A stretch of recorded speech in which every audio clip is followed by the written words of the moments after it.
दोस्तों, स्वागत है आपका आपके अपने YouTube चैनल कैरियर मेकर्स में। परसेंटेज की सीरीज में आज इसके दूसरे पार्ट में हम बात करेंगे आय व्यय सवालों की, वृद्धि और कमी वाले सवालों की। जहां तक इन सवालों का प्रश्न है, ये सारे के सारे प्रश्न लगभग हर एग्जाम में एक क्वेश्चन जरूर आता है। वास्तव में इनके कैलकुलेशन में बहुत ज्यादा आसानी रहती है, लेकिन हम कैलकुलेशन को गलत तरीके से करते हैं, जिसके कारण हमें टाइम ज्यादा लगता है। आइए देखते हैं कि ऐसे सवालों को अटेंड करने का सबसे बेहतर और सबसे सरल तरीका कौन सा है। देखते हैं पहला सवाल आपको कह रहा है किसी कॉलेज में लड़के तथा लड़कियों की संख्या 3:2 के अनुपात में है। 20% लड़के 25% लड़कियां बालिग हैं, तो कितने प्रतिशत बालिग नहीं है। अब इसको दो तरीके से किया जा सकता है। अगर 20% लड़के बालिग है, मतलब एक तो आप इसको 80 मान सकते हो और इसको आप कितना मान सकते हो, 75। एक तरीका तो यह है। दूसरा यह है कि आप बालिग निकाल लीजिए और फिर इसको घटा करके आप उसको नाबालिग कर दीजिए। मतलब पहली बात तो यह है लड़के तथा लड़कियों का, मतलब बॉयज और गर्ल्स का जो रेशियो है 3:2 है। टोटल संख्या कितनी है, 5। ये है 3:2। अब आपको क्या बोल रहा है, 80% लड़कियां बालिग नहीं है। तो अगर 80% लड़के बालिग नहीं है तो इसमें 80 का गुणा और इसमें 75 का गुणा और इसको आप मान लेंगे x। तो ये कितना हो जाएगा, 240 प्लस 150, मतलब कितना हो जाएगा, 390। मतलब x इक्वल टू हो जाएगा 390/5। 5 सते 35, 5 अट्ठे 40। उत्तर कितना हो जाएगा, 78%। ये आपके सवाल का जवाब है।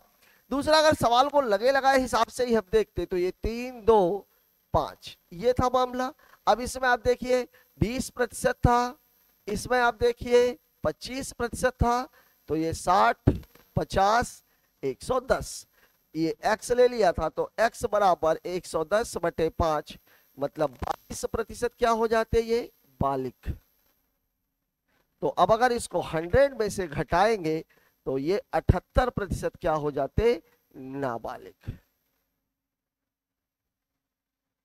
इन दोनों तरीकों से सवाल को अटेंड किया जा सकता है, लेकिन मैं आपको ये बोलूंगा जो आपसे पूछा जा रहा आप उसको अटेंड करिए। अब हमारे बच्चे इन सवालों को कैसे लगाने की कोशिश करते हैं, वो क्या करते हैं कि 3 का 80% निकालते, 2 का 75% निकालते, फिर उसको टोटल करने की बात करते हैं। यहाँ पर आपको कुछ भी करने की जरूरत नहीं है। मैथमेटिक्स का थंब रूल है, परसेंटेज देके परसेंटेज या रेशियो पूछा जाए या रेशियो दे करके परसेंटेज और रेशियो पूछा जाए तो आपको आंकड़ों की आवश्यकता नहीं।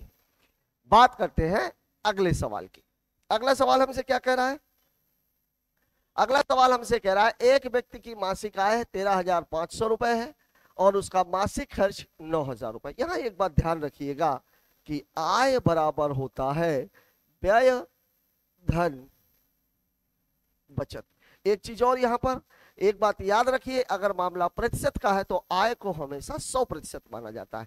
अगर आपको यह कह दिया जाए कि एक व्यक्ति अपनी आय का 70% खर्च करता है, मतलब आय उसकी 100 है, खर्च 70 है, तो बचत कितनी हो जाएगी, 30 परसेंटेज में। लेकिन यहां पर आपको आंकड़ा दिया हुआ है, तो ये कितना है 13,500, ये कितना है 9,000, मतलब बचत कितनी हो जाएगी 4500। इसको अब रेशियो में कन्वर्ट कर लेते हैं, 2 0 2 0 2 0, 45 से कम 45, 45 दूनी 90, 45 या 145, मतलब हमारा मामला ये है 3 बराबर 2 धन 1 का। अब आपको क्या बोल रहा है, अगले वर्ष आय में 14 की, आय में कितने की वृद्धि हो गई है, 14 की। व्यय में कितने की वृद्धि हो गई है, व्यय में हो गई है 7 की। तो उसकी बचत में निकालना है, तो बचत को हम x मान लेते हैं। तो x बराबर ये कितना हो जाएगा, 42 माइनस 14, मतलब उत्तर हो जाएगा 28%। और यही आपका रिक्वायर्ड आंसर है। बात करते हैं अगले सवाल की। अगला सवाल हमसे क्या कह रहा है, एक व्यक्ति की आय तथा बचत का अनुपात। ध्यान दीजिए, आय और बचत। अभी अभी मैंने आपको बोला कि आय बराबर होता है व्यय धन बचत। आय कितनी बोल रहा है, ये 8, बचत कितनी बोल रहा है 3, मतलब व्यय कितना है 5। ये है आपका सवाल। अब आपको बोल रहा है आय में 50 की, आय में कितने की 50 की, खर्च में 44 की, खर्च में कितने की 44 की, और बचत में आपको निकालनी है। तो 3x बराबर कितना हो जाएगा 400, माइनस 220 बराबर कितना हो जाएगा 180। मतलब x बराबर हो जाएगा 180 बटा 3, मतलब आंसर हो जाएगा 60%। मतलब उसकी बचत में जो वृद्धि हुई है वो कितने की हुई है 60% की। बात करते हैं अगले सवाल की। अगला सवाल आपको बोल रहा है एक व्यक्ति अपनी आय का 75% खर्च करता है। मैंने अभी अभी आपको बताया कि जब कभी भी मामला प्रतिशत का होता है तो प्रतिशत में हमेशा आय को कितना माना जाता है 100। तो अगर वो 100 आय है, उसकी व्यय कितना है 75, तो बचत कितनी है 25 एक कम 25, 25 तिहाई 75, 25 चौके 100, तो 4 बराबर होता है 3 धन 1। आय में 20% और खर्च में 10%। आय में कितने की 20 की और खर्च में कितने की 10 की बचत में आपको निकालना है। तो x बराबर कितना हो जाएगा 80 माइनस 30 बराबर कितना हो जाएगा 50%। और यही आपके सवाल का जवाब है। बात कर लेते हैं नेक्स्ट क्वेश्चन की। अगला सवाल हमसे क्या कह रहा है, एक दुकानदार अपने कुल वस्तुओं का, जब कभी भी भाग की बात की जाए तो हर वाला मान जो होता है वो टोटल होता है 2/5 भाग। और अगर 2 भाग दे दिए जाएं, वैसे बोल दिया जाए 1/4 भाग 1/3 भाग, तो दोनों के हरों का जो एलसीएम है वो हमेशा टोटल के बराबर होता है। सवाल आपको कह रहा 2/5 भाग 40% और 1/4 भाग। मतलब चर्चा किसकी की गई है 2/5 की और 1/4 की। इनका एलसीएम हो जाएगा 20, तो ये 4 4 दूनी 8, 4 पंचे 20, 5 एक कम 5, और बचेगा कितना टोटल 20 था, 8 यहां चला गया 5 यहां चला गया, तो 8 5 13, बचा कितना 7। मतलब जो अब आपकी कहानी बनी है वो बनी है टोटल 20 सामान था, 8 को एक रेट पे बेचा गया, 5 को एक रेट पर बेचा गया और 7 सामानों को एक रेट पर बेचा गया। अब क्या बोल रहा है 2/5 भाग 8 है, इस पर कितने का लाभ हो रहा है 40 का। 1/4 भाग को 16 की हानि, 16 की हानि मतलब -16, और कुल उसे कितने का लाभ हो रहा है, कुल लाभ हो रहा है उसको 19 का। ये है आपका सवाल, इसकी वैल्यू आपको निकालनी है। अब देखिए ये कितना हो जाएगा 380, ये कितना है 320, माइनस कितना है 80 और प्लस कितना है 7x। तो अगर मैं देखूं तो 7x बराबर हो जाएगा 380, इसको घटाएंगे तो आ जाएगा 240, मतलब इसकी वैल्यू हो गई 140। तो x बराबर हो जाएगा 140/7, मतलब उत्तर हो जाएगा 20% लाभ। चूंकि धनात्मक आया है इसलिए हम इसको क्या बोलेंगे लाभ। अगर ऋणात्मक आता तो हम क्या बोलते हैं हानि। जैसे यहाँ ऋणात्मक की बात थी तो यहाँ हमने किसका गुणा किया था -16 का। बात करते हैं अगले सवाल की।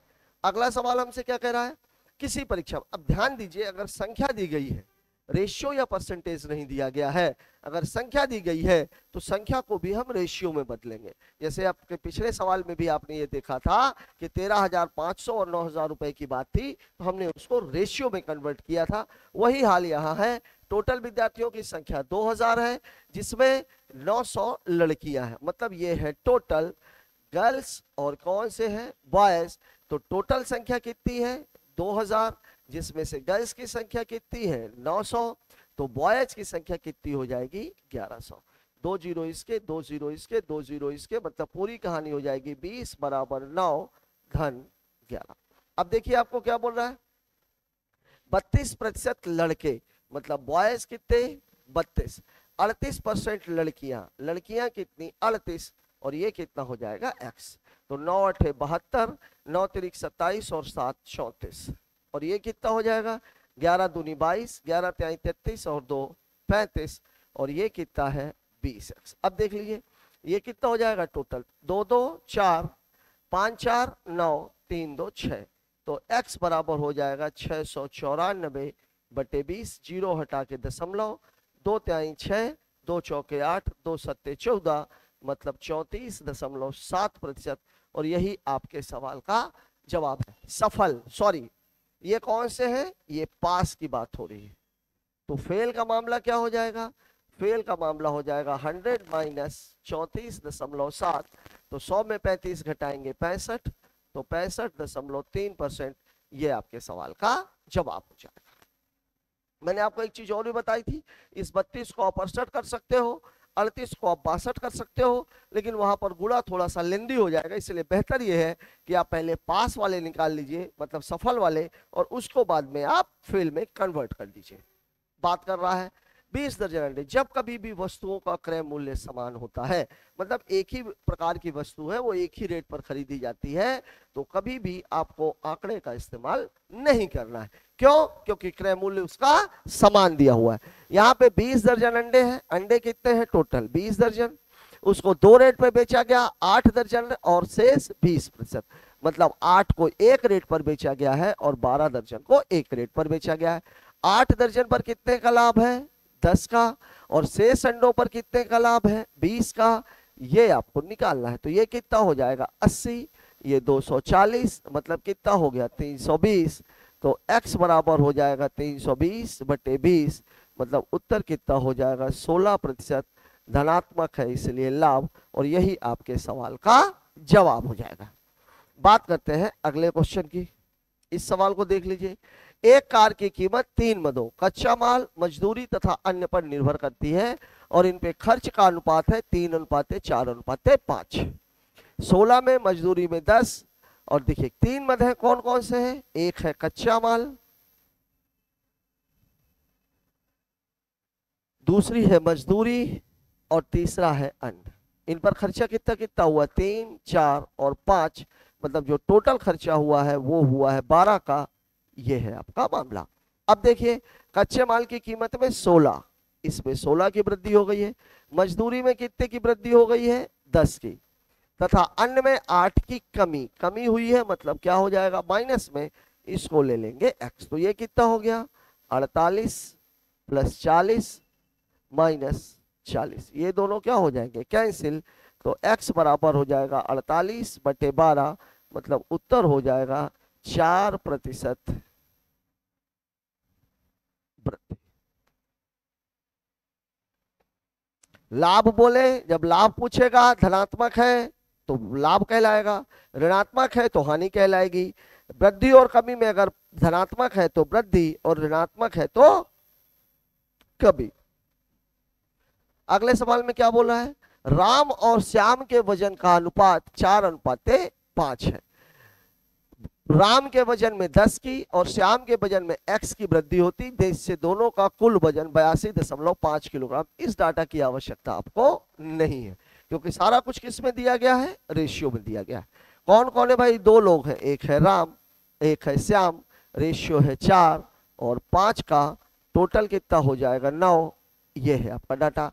राम के वजन में 10 की, ठीक है, श्याम के वजन में x की, ये भी ठीक है, और कुल वजन में 15 की, ये भी ठीक है। अब आप देख लीजिए 135 बराबर 40 धन 5x, मतलब 5x बराबर 135 - 40 बराबर कितना हो जाएगा 95। तो x बराबर 95/5, मतलब उत्तर हो जाएगा 19%, और ये क्या है वृद्धि।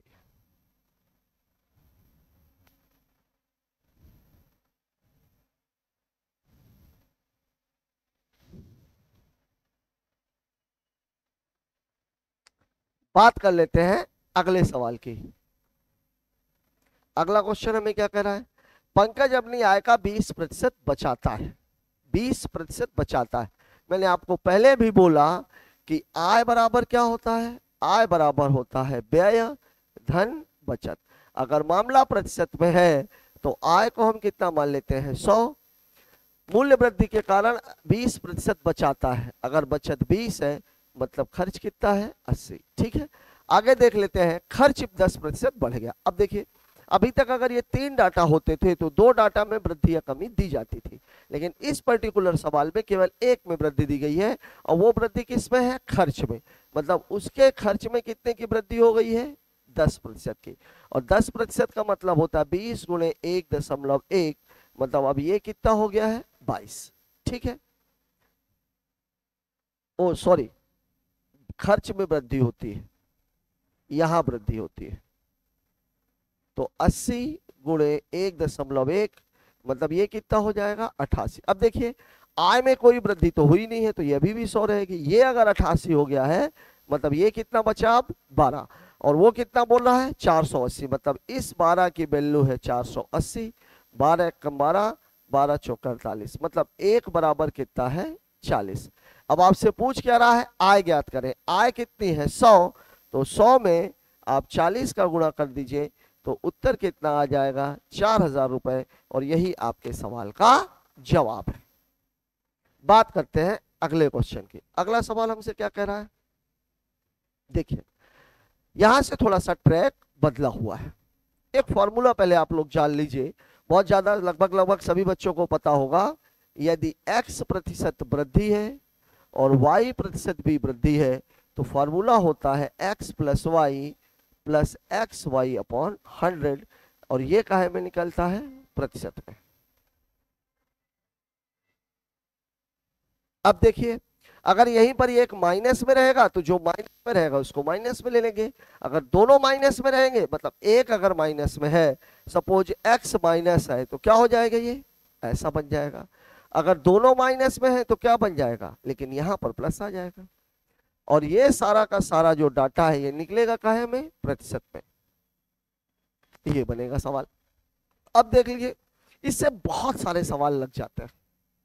सवाल आपको कह रहा है किसी सिनेमा हॉल के सीटों की संख्या में 25% और मूल्य में 10%, तो सिनेमा हॉल से प्राप्त होने वाले आय में कितने प्रतिशत की वृद्धि हुई। इसको आप लोग नोट कर लीजिएगा, स्क्रीनशॉट ले लीजिए, बाद में इसको नोट करते रहिएगा। मैं आपको इसको दो तरीके से बताता हूं। पहला तरीका तो यह है 25 की वृद्धि हुई और फिर 10 की भी वृद्धि हुई, तो कितना हो जाएगा ये 25 गुणे 10 बटे 100, यहां से यहां कैंसिल हो जाएगा, ये कितना है 35, 25 में 10 का भाग दोगे 2.5, मतलब टोटल वृद्धि हो जाएगी 37.5%। एक तरीका तो ये है। दूसरा तरीका ये है कि हम कुल आय को कितना मान लेते हैं 100, 25 की वृद्धि हुई मतलब 125 बटे 100, फिर 10 की वृद्धि हुई मतलब 110 बटे 100, इससे ये कैंसिल हो जाएगा, इससे ये कैंसिल हो जाएगा। अगर आप गुणा करोगे तो 5, 5 2 7, 2 1 3, 137 बटे 10 मतलब 137.5%। अब ये 100 से 137 हुआ है तो 137.5% माइनस 100 बराबर कितना हो जाएगा 37.5%। ये दोनों ही तरीके हैं दो संख्याओं तक के लगाने के लिए, लेकिन अगर 3 की बात आ जाएगी तो मेरे हिसाब से सबसे बेहतर ये रहेगा, डायरेक्ट आप कीजिए, क्योंकि 3 को लगाने के लिए पहले आपको 2 को करना पड़ेगा और फिर आपको तीसरे के साथ उसको कंसीडर करना पड़ेगा। बात करते हैं अगले सवाल की। अगला सवाल हमसे क्या कह रहा है, अगला सवाल हमसे कह रहा है चीनी के मूल्य में पहले 20% की वृद्धि की गई, फिर 10% की कमी की गई। यदि बढ़ा हुआ मूल्य 10.80 रुपया है, बढ़ा हुआ मूल्य, ठीक है, तो प्रति किलोग्राम हो तो 8 किलोग्राम चीनी का प्रारंभिक मूल्य ज्ञात करें। पहले है 20 की वृद्धि और फिर है 8 की कमी, सॉरी 10 की कमी, तो यहां भी माइनस आ जाएगा 20 गुणे 10 बटे 100, तो ये कितना है 10, 1 2 1 2 माइनस 2 बराबर कितना हो जाएगा 8% की कमी, सॉरी 8% की क्या हो जाएगी वृद्धि। 8 की वृद्धि हो गई मतलब कितना हो गया मामला 108% का, और 108% बराबर कितना दिया हुआ है 10.8। आपसे पूछा क्या जा रहा है प्रारंभिक मूल्य, प्रारंभिक मूल्य सभी का हमेशा कितना होता है 100%, तो इसके बराबर ये है, तो 100% बराबर कितना हो जाएगा 10.8 बटे 108 और गुणे कितना 100, 0 और ये दशमलव कैंसिल, इससे ये कैंसिल, मतलब कितना आ जाएगा 10 रुपए। कितने किलोग्राम का 8 किलोग्राम का, तो 8 किलोग्राम का कितना हो जाएगा 8 गुणे 10 मतलब उत्तर आ जाएगा कितना 80 रुपए। इस सवाल को अगर आप इस तरीके से लगाते, मान लीजिए मैंने मूल्य को पहले मूल्य को मान लिया 100, फिर 120 बटे 100 और गुणे 90 बटे 100, तो ये भी वही चीज हो जाती, 100 से 100 कैंसिल, 1 2 1 2 12 नहीं या 108, फिर आगे का सवाल यही रहता, चाहे वैसा कर लो चाहे ऐसा कर लो, मर्जी आपकी है, जो आपको ज्यादा इजी लग रहा हो वैसे तरीके से आप लगा सकते हो सवालों को। बात करते हैं अगले क्वेश्चन की। अगला सवाल हमसे क्या कह रहा है, अगला सवाल हमसे कह रहा है आयत की लंबाई में 25% और चौड़ाई में 15%। एक बात ध्यान दीजिएगा कि जो आयत का किसकी बात हो रही है, क्षेत्रफल की। तो जो आयत का क्षेत्रफल है वो दो चीजों के ऊपर निर्भर करता है, लंबाई और किसके ऊपर है, चौड़ाई। अब लंबाई में 25 की, चौड़ाई में 15 की, तो कितना हो जाएगा 25, दोनों वृद्धि है, 25 गुणे 15 बटे 100। 25 और 15 कितना हो जाएगा 40, प्लस 15 पना 75, 15 दूनी 30 और 7 37, ये दो अंक है। उत्तर कितना आ जाएगा 43.75%। यही आपके सवाल का जवाब है।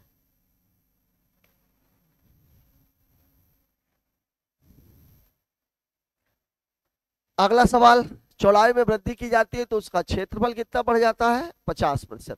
लंबाई में कितने की वृद्धि की गई है 20 की, तो चौड़ाई में कितने की वृद्धि। अब देख लीजिए इसी सवाल को अगर मैं लगाऊं तो ये 20, इसको मान लेता हूं मैं y ही है, तो 20 गुणे y बटे 100 और इसके बराबर है 50। अभी देख लीजिए 20 पंचे 100, 5 का गुणा करूंगा तो ये कितना आ जाएगा 100 प्लस 5y प्लस y, ये 5 उधर चला जाएगा तो बराबर कितना हो जाएगा 250। तो अब ये कितना हो जाएगा 6y बराबर 250 माइनस 100 मतलब 150, तो y बराबर हो जाएगा 150 बटे 6, 6 दूनी 12, 6 पंचे 30, ये आपका उत्तर हो जाएगा। अगर दूसरे तरीके से हम इसको लगाते हैं, पूरा मामला कितने का था 100 का, ये 120 है, फाइनली 150 हो गया है। इसमें कितना ले लूंगा 100 प्लस x अपॉन 100, ये और ये कैंसिल, ये और ये कैंसिल, तो 100 प्लस x बराबर हो जाएगा 150 गुणे 10 बटे 12, 2 पंचे 10, 2 छक्के 12, 6 त्याई 6 दूनी 12, 6 पंचे 30, मतलब 100 प्लस x बराबर हो जाता है 125, तो x बराबर हो जाता है 125 माइनस 100 बराबर 25%। यहाँ ये ध्यान रखिएगा, ये 100 प्लस x कैसे आया। अगर मैं बोलूं x 20% वृद्धि, 20% वृद्धि, तो आप क्या करोगे, इसको 100 प्लस 20 करके इसको कितना कर देते हो 120। तो यहाँ अगर x रहेगा तो फिर यहाँ पे भी क्या आ जाएगा x आ जाएगा। मतलब चूंकि आप उसको जोड़ रहे हो इसलिए मैंने इसको क्या ले लिया है 100 प्लस x। ये तरीका भी बेहतरीन है। यहाँ पे 5 का गुणा, चूंकि यहाँ बटे 5 है तो इधर भी होगा और 5 का गुणा इधर भी होगा, तो 5 क्या हो जाएगा कैंसिल हो जाएगा। बात करते हैं अगले सवाल की। अगला सवाल हमसे क्या कह रहा है, अगला सवाल हमसे कह रहा है वृत्त की त्रिज्या में 20% की वृद्धि हो जाए तो उसके क्षेत्रफल में कितने की वृद्धि होगी। ध्यान दीजिएगा, जो वृत्त का क्षेत्रफल है वो कितना होता है पाई आर स्क्वायर, जहां पर आर किसको डिनोट कर रहा है त्रिज्या को। अब देखिए आर किसको डिनोट कर रहा है त्रिज्या को, तो जो कुछ भी त्रिज्या में होगा वो कितनी बार होगा 2 बार होगा। क्यों होगा भाई, क्योंकि यहाँ पर क्या था स्क्वायर था। पाई की वैल्यू कांस्टेंट है इसलिए पाई को हमें कंसीडर नहीं करना है। यही बात अगर इस गोले की कर दिया होता तो वहां पर आयतन की बात करता तो कितना होता 4/3 पाई आर क्यूब, मतलब जो भी त्रिज्या में वृद्धि होगी वो उसका मामला कितनी बार कंसीडर होगा 3 बार। अब यहाँ देखिए त्रिज्या में वृद्धि कितने की हुई है 20 की, तो फिर वही बात 20 प्लस 20 प्लस 20 गुणे 20 बटे कितना है 100, 1 2 1 2, 20 20 कितना हो गया 40 प्लस 4, उत्तर कितना हो जाएगा 44%।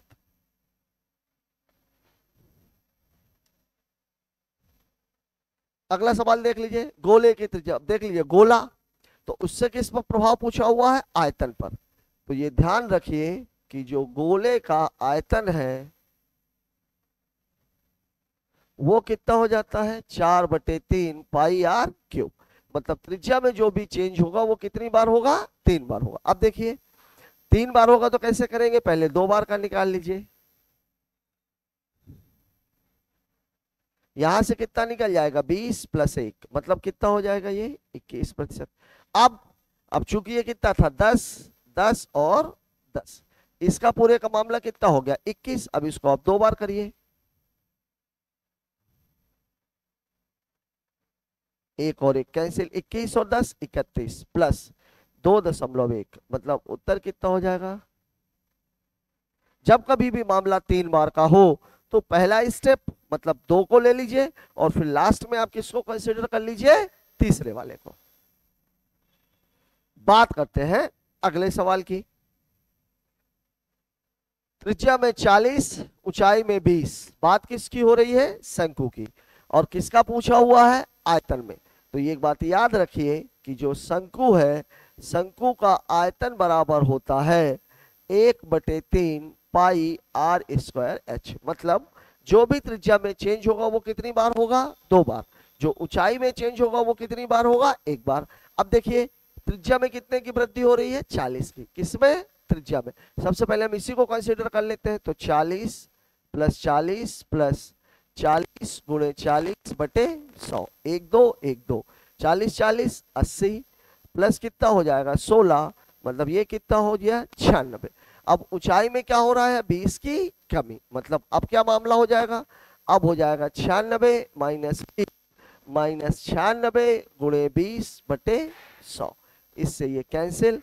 96 माइनस 20 मतलब 76 माइनस 2 छक्के 12, 2 9 18 और 1 19 और 1 अंकों के बाद दशमलव। अब देखिए 76 में से 20 घटाएंगे तो कितना बचेगा? 56।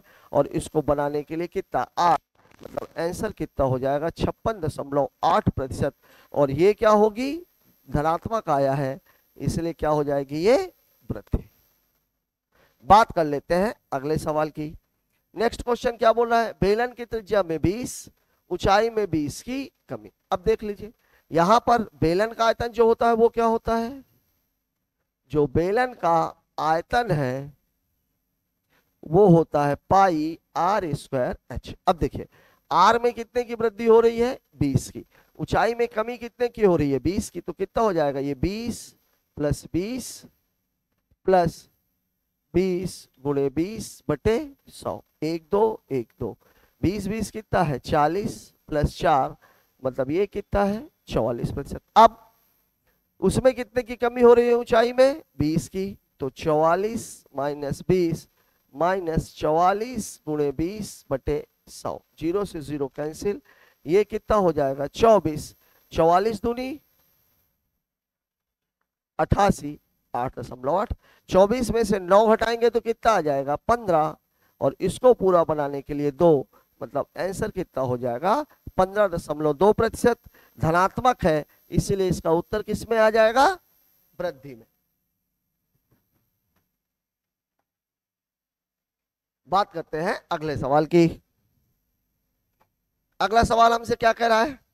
टिकट मूल्य में 20 की कमी की गई तो आय में 80 की वृद्धि हो गई। टिकट मूल्य में 20 की वृद्धि, अगले वाले में कुछ ना कुछ वृद्धि हुई होगी और टोटल मामला कितने का है? 80 का। अब देख लीजिए 0 0 कैंसिल। अब यहां देखिए, सॉरी ये प्लस 10 का गुणा यहां होगा तो ये कितना हो जाएगा? -200 प्लस कितना? 10x, 2x, 10 का गुणा यहां भी कर दीजिए तो ये कितना हो जाएगा? 800। ये उधर जाएगा तो धन में बदल जाएगा। ये कितना हो जाएगा? 8x बराबर 800 प्लस 200, मतलब कितना हो जाएगा? ये 1000। तो x बराबर हो जाएगा 1000/8। 8 कम 8, 8 दूनी 16, 8 पंचे 40। उत्तर कितना हो जाएगा? 125%। ध्यान दीजिएगा ये 25% नहीं है, एग्जैक्ट 125% है।